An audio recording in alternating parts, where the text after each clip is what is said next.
പൗരത്വ ഭേദഗതി നിയമവുമായി ബന്ധപ്പെട്ട് CPM-ന് ഇരട്ടത്താപ്പാണെന്നും ആത്മാർത്ഥതയുണ്ടെങ്കിൽ പൗരത്വ സമരവുമായി ബന്ധപ്പെട്ട സംസ്ഥാനത്ത് രജിസ്റ്റർ ചെയ്ത കേസുകൾ പിൻവലിക്കണമെന്നും PK കുഞ്ഞാലിക്കുട്ടി പറഞ്ഞു. പൗരത്വ നിയമം റദ്ദാക്കണമെന്ന് ആവശ്യപ്പെട്ട് മലപ്പുറം മണ്ഡലം UDF കമ്മിറ്റി സംഘടിപ്പിച്ച പ്രതിഷേധം ഉദ്ഘാടനം ചെയ്യുകയായിരുന്നു അദ്ദേഹം.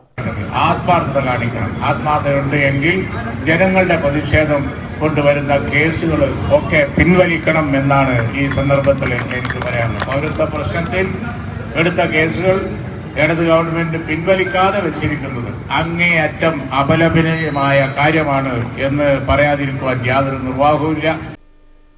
പൗരത്വ ഭേദഗതി നിയമം തികച്ചും വർഗീയമാണ്. രാജ്യത്തിൻ്റെ പാരമ്പര്യത്തിനും പവിത്രതയ്ക്കും താൽപ്പര്യത്തിനും കളങ്കമുണ്ടാക്കുന്നതാണ്.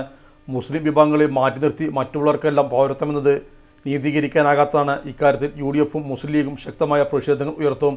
മുസ്ലിം ലീഗ് ഇതുമായി ബന്ധപ്പെട്ട് സുപ്രീം കോടതിയെ സമീപിച്ചിരിക്കുകയാണ്. നിയമപരമായും രാഷ്ട്രീയപരമായും ഇതിനെ നേടാൻ മുസ്ലിം ലീഗും UDF-ഉം മുന്നിലുണ്ടാകുമെന്നും അദ്ദേഹം പറഞ്ഞു. PC വേലായുധൻകുട്ടി അധ്യക്ഷനായിരുന്നു. P ഉയർല MLA, Ashraf Kokkur, Naushad Mannissery, Mujeeb Kaderi, PA സലാം, PK ബാബ, Khader Melmuri, KM Girija, V Muhammad Kutty, Babu master, Rajasree, Preethi, M Sathyan, Shoukath Kadakkadan, Prabhakaran Kodur, Mansoor എന്ന Kunhippu, CT Noushad, CP Shaji, Siddique master, MP Muhammad, AJ Antony, MK Mosin, Anathan Ajmal, Haris Amiyan, Shafi Kadengal എന്നിവരും സംസാരിച്ചു. സംതൃപ്തിയേക്കാൾ വിലപ്പെട്ടതാണ് നമുക്ക് വേണ്ടപ്പെട്ടവരുടെ സന്തോഷം.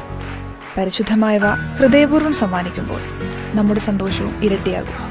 Dubai Gold and Diamonds, Pride of Generations, India, Oman, Bahrain.